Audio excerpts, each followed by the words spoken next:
quien ya está lista para hablar sin censura con nosotros. ¿Cómo le va, senadora? Muy buenas tardes, muy buenas noches. Buenas noches, pues tardes porque parece de día, pero es de noche. Así es. Bien, Vicente, y mucho gusto de saludarte a ti y a todo tu auditorio, que es muy amplio, ya hasta Felipe Calderón TV. Pura finísima persona, ¿eh? Híjole. Sí, debes tener miedo, debes tener miedo. Y luego dice Sergio Mayer que aquí nos ven puro radical. Pues ya estuvo la cosa, pero bueno. ¿No dice radicales de qué lado? Oiga, Antares, ya sabe que la respeto, que la admiro, que la escucho. Gracias. ¿Cuál es su balance de lo del domingo? Porque pues vemos a muchos muy interesados, como Loret, como Broso, de hablar de una derrota de Morena, de una victoria de la oposición, pero también veo a Damián Cepeda, veo a Gustavo Madero, al propio Javier Corral, todos del PAN, hablar de un fracaso de la ideota de Claudio X González y de Gustavo de Hoyos. ¿Cuál? Y digo, y también hay que ser sinceros, hay que hacer una autocrítica desde Morena. ¿Cuál es su balance de Mira, las elecciones del domingo? hay mucha desesperación de la oposición porque no funcionó su plan. Ellos pensaron que sacar o la reedición del Peligro para México que utilizaron en 2006 les iba a seguir funcionando en 2021 y no fue así. El pueblo de México aprendió su lección después del sexenio pavoroso de Felipe Calderón y de la corrupción desbordada en el de Peña Nieto, y la gente ya aprendió que no hay que creerles a esos voceros de la derecha, esos que están dice y dice. Sin embargo, sí hay todavía un sector que les cree. Pero a pesar de todos los esfuerzos, a pesar de carretonadas de dinero, a pesar de que compraron votos a diestra y siniestra, en la mayoría del país triunfó el movimiento encabezado por Morena. Eh, es impresionante que ellos dijeron muchas cosas, ¿no? Pero resulta que de 15 gobernaturas, 11 las ganó Morena. Y si sumamos a los estados que ya eran gobernados por Morena, ahorita Morena apenas en 2 elecciones gobierna la mitad del país. Tenemos mayoría en 16, en 18 congresos locales. Tenemos mayoría en la Cámara de Diputados. Entonces, bueno, ellos siguen intentando engañar al pueblo, pero ahora sí que yo creo que solo se engañan ellos. Y bueno, ya algunos panistas pues han visto que ya ni en ellos, ni a ellos se engañan, que es ya lo peor, porque antes sí se lo compraban ellos mismos, el discurso patético de que López Obrador ya nadie lo quiere y que nadie quiere seguir en el rumbo de la transformación, ni nada, pero ya ni los panistas les creyeron eso. Entonces, son grandes perdedores ellos. Grandes perdedores, por ejemplo, el PRI no ganó ni una gobernatura, perdió todas las que tenía que estaban en juego en esta elección. El PAN apenas refrendó 3, 2. Entonces, el tema es, ¿quién ganó las gobernaturas? Morena. Morena ganó las gobernaturas, entonces, ¿cómo es posible que sigan queriendo convencer a la gente de su mentira? Pero es la desesperación que tienen. Empezaron también a decir la tontería esa de que Andrés Manuel perdió la mayoría calificada y la Constitución está a salvo. Nunca se enteraron los señores y señoras de la derecha que nunca tuvimos mayoría calificada. Cada vez, y hemos hecho unas reformas constitucionales impresionantes, y en cada ocasión tuvimos que construir la mayoría calificada, y lo vamos a seguir haciendo. No tuvimos mayoría calificada ni en el Senado ni en la Cámara de Diputados. Seguimos en la misma circunstancia teniendo mayoría simple. Entonces, ¿qué significa esto?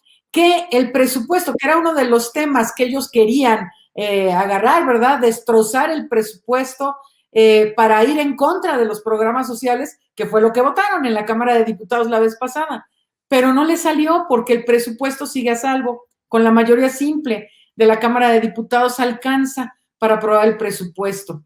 Con la mayoría simple alcanza para la mayoría de las leyes que todavía tengan que modificarse. Y sin duda podremos construir la mayoría calificada cuando se requiera alguna reforma constitucional o nombramientos. Entonces, sigue eso igual.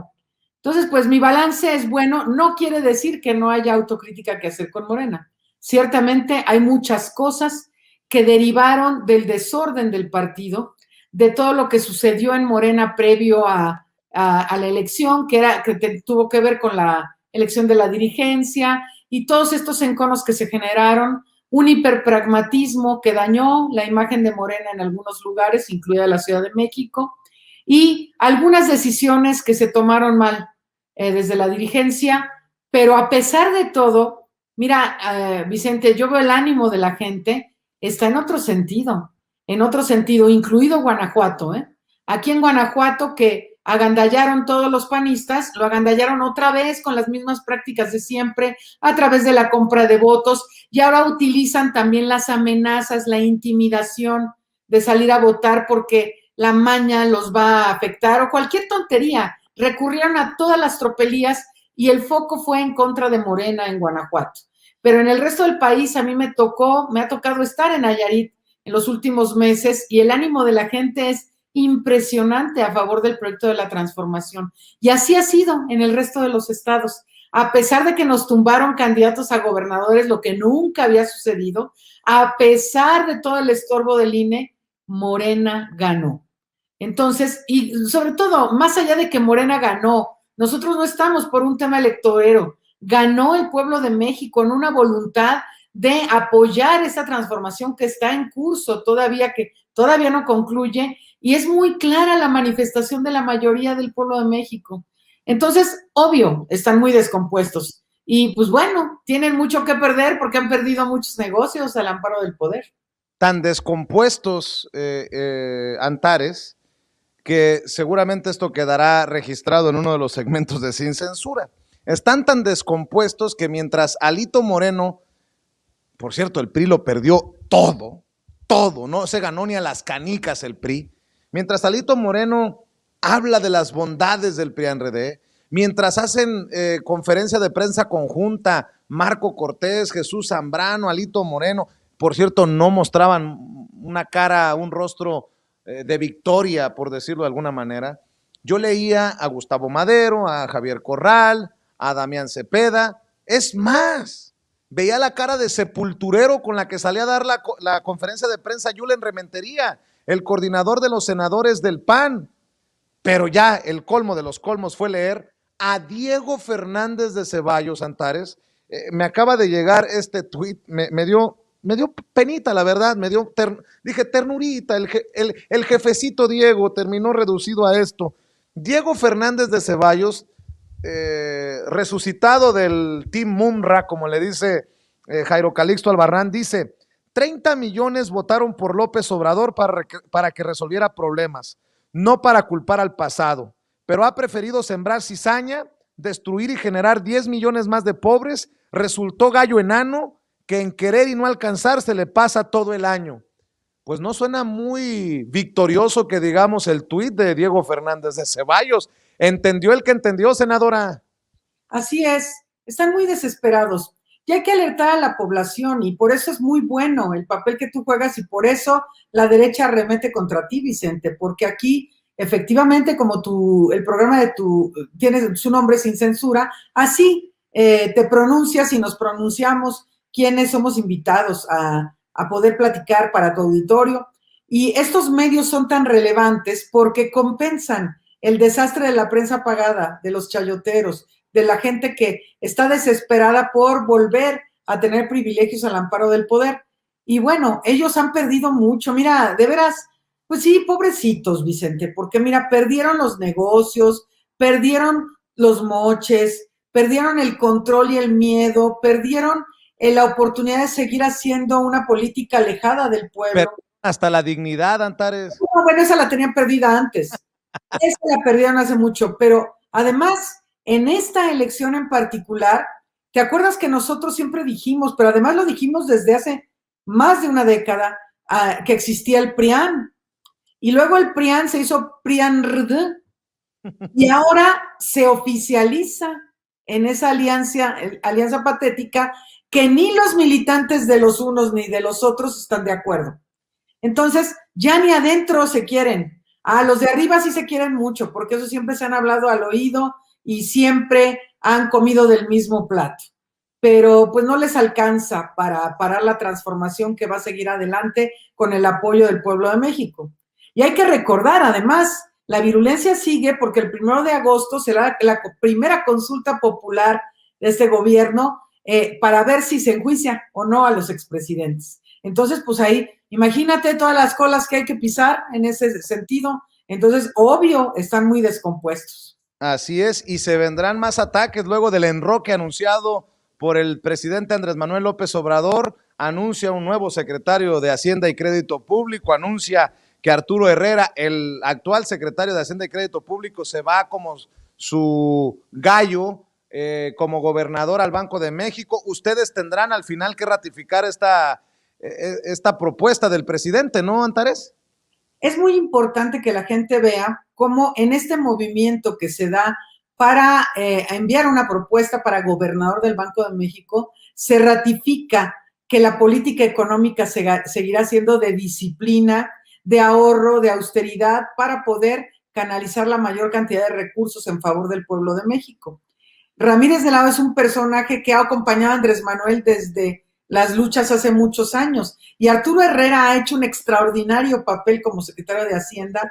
Es un joven político sumamente talentoso que sabe perfectamente cómo debe conducirse la política económica, de tal manera que se esboza perfectamente cómo va a seguir la ruta del proceso económico de nuestro país para ir mejorando. Vamos viendo además el éxito de la política económica del gobierno de López Obrador, que te acuerdas que cuando ya, yo no sé si ya mero llegamos a Venezuela, Vicente, pero estamos teniendo el dólar a mucho menor costo de lo que lo recibimos. La gasolina está más barata, la inflación no ha crecido tanto, no se han incrementado los energéticos en mayor manera, tampoco ha habido, bueno, un montón de cosas que dijeron que iba a haber, no se devaluó el peso, no hay más gasolinazos. Entonces, esto los tiene fúricos porque se ha ido demostrando que lo que decía López Obrador desde hace muchos años era cierto, que lo que ha perdido a este pobre país es la corrupción que ha imperado en este tipo de personajes que protestan naturalmente.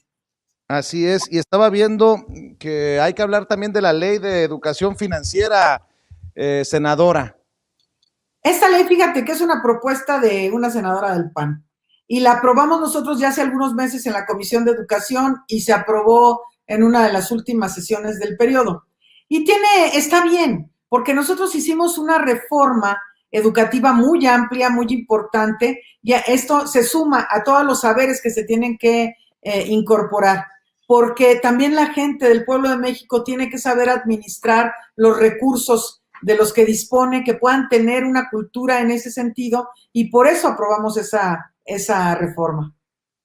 Pues Antares, yo pediría que cerráramos, si me permite, con una reflexión sobre el anuncio que hace Hugo López-Gatell, quien ha sido bombardeado, ha sido blanco de todos los ataques habidos y por haber desde todas las trincheras, y si bien es cierto, ha habido muchos retos, cosas que se pudieron haber hecho mejor, hasta el momento la pandemia se está domando gracias a una gran campaña de vacunación. México ocupa el 6º lugar a nivel mundial de vacunación, y por más que le quieran echar tierra, hay que también reconocer, y desafortunadamente no se le reconoce ni por su colega, la panista senadora Lili Téllez, ni muchos periodistas, algunos incluso intelectuales o hijos de intelectuales como León Krause, que dice que la historia lo juzgará. Y dices tú, carambas, anuncia que se terminan las vespertinas mañana, Hugo López-Gatell. Deme su opinión hasta el momento de un balance de Hugo López-Gatell, su labor, y de estas campañas que son literalmente perversas. Si con Andrés Manuel López Obrador son duras, contra Hugo López-Gatell se han ensañado, desde mi perspectiva, obviamente, y puede estar en desacuerdo, senadora. Se ensañan contra todo lo que brille de la Cuarta Transformación. Ese es el foco, se pone en alguien resalta por una tarea, uy, se le van a la yugular por eso, porque su misión es lo único que les queda, la denostación. Si te pones a ver, ellos no tienen ninguna propuesta, no hay un proyecto nacional de parte de la oposición. Ellos lo que quieren es el gobierno para hacerse de recursos ellos. Entonces, bueno, no es de sorprender esto. Yo creo que las vespertinas cumplieron su ciclo. Tiene más de un año, todos los días, de lunes a domingo, informándose. Y sí, ya es tiempo, una vez que la pandemia pues ya ha entrado en una fase claramente descendente en todo el país. Entonces es tiempo ya de otras cosas. De todas maneras, el presidente López Obrador informa todos los días acerca de cómo vamos con las vacunas y ya se abrió ahora el momento del registro para las personas mayores de 40 años. Yo creo que en un mes más estaremos también ya abriendo el registro para las personas mayores de 30 y así, para llegar a más o menos en septiembre, octubre, a tener la cobertura completa de vacunación de 18 años hacia arriba. Entonces, pues cumple su ciclo, ahorita ya cae mucho más en repetición. ¿Por qué? Porque la pandemia va bajando, bajando, bajando, entonces ya no se necesita un reporte diario. Acuérdate hace un año cómo estábamos. Era una situación muy preocupante y día a día cambiaba la pandemia, de tal manera que pues ya cumplió su ciclo. No era un programa especial para convertir a alguien en una estrella, sino era una conferencia que se daba a diario para mantener informado al pueblo de México de manera contundente. ¿Por qué? Porque además, si no hubiera habido esas vespertinas, personajes como Lili Telles y Anexas hubieran hecho de las suyas difundiendo información falsa, que lo hicieron, pero no alcanzó porque había información fidedigna diaria. Entonces, estas vespertinas, si se requiere, pues volverán a darse, pero ya no van a ser ahorita necesarias por la condición de la pandemia. Pues eso creo que son buenas noticias. Antares Vázquez Alatorre, senadora de Morena por Guanajuato, gracias por estar con nosotros y gracias por hablar sin censura. Y ya encontré, nada más para presumirle, senadora, ¿por qué anda tan alebrestado también Felipe Calderón sobre sin censura? Es que en los últimos 1, 2, 3, 4, 5 días, desde el domingo para acá, con los 2.5 millones de visualizaciones, hoy tenemos más de 13 millones de visualizaciones. Eso es lo que les duele. Ya me di cuenta, mi querida Antares. Quería, para que vea que, pues que Felipe no ha de estar muy contento porque no tienen estos números sus amigos Alasraqui, Micha y... ¿Quién va a querer escuchar a esas gentes ya? Es la verdad. Aunque te los ponen en una estación de radio, en otra, si prendes la tele, así está el bombardeo terrible, pero ya la gente le apaga. No se han enterado que la gente le molesta eso. No sea así porque va a herir los sentimientos de Loret de Mola. No, por favor, senadora, pórtese bien. Pobrecito. Le mando un abrazo, Antares. Gracias, Vicente. Saludos a todas y a todos.